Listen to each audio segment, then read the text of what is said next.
आज के इस लेसन में हम सीखने वाले हैं रोज़मर्रा इस्तेमाल होने वाले छोटे छोटे मगर अहम इंग्लिश फ़िक्रा। दोस्तों, अगर आपका ख्वाब भी है कि आप फ्लुएंटली एंड कॉन्फिडेंटली इंग्लिश बोल सकें तो हमारे चैनल इब्राहिम टीवी इंग्लिश को कर लीजिए सब्सक्राइब और बेल नोटिफिकेशन के बटन को भी प्रेस कीजिए ताकि आप हमारी कोई भी वीडियो मिस ना कर सकें। तो चलिए शुरू करते हैं अपना आज का lesson. Spoken English daily use short sentences.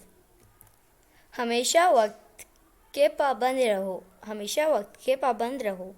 Always be punctual. Always be punctual. मुझे देखने दो। मुझे देखने दो। लेट मी सी। लेट मी सी। ऐसे चालाक आदमी से होशियार रहो। ऐसे चालाक आदमी से होशियार रहो। Beware of such a clever man. Beware of such a clever man. अपनी शर्ट के बटन बंद कर लो। अपनी शर्ट के बटन बंद कर लो।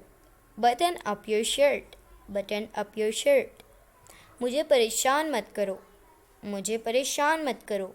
परेशान को इंग्लिश में हम कहते हैं bother. Bother. Don't bother me. Don't bother me.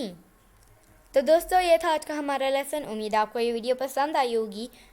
अगर आप इस चैनल पर नए हैं तो इस चैनल को कर लीजिए सब्सक्राइब और बेल नोटिफिकेशन के बटन को भी प्रेस कीजिए ताकि आप हमारी कोई भी वीडियो मिस ना कर सकें। आपसे मिलेंगे अगली नेक्स्ट वीडियो के साथ। तब तक के लिए अल्लाह हाफिज़।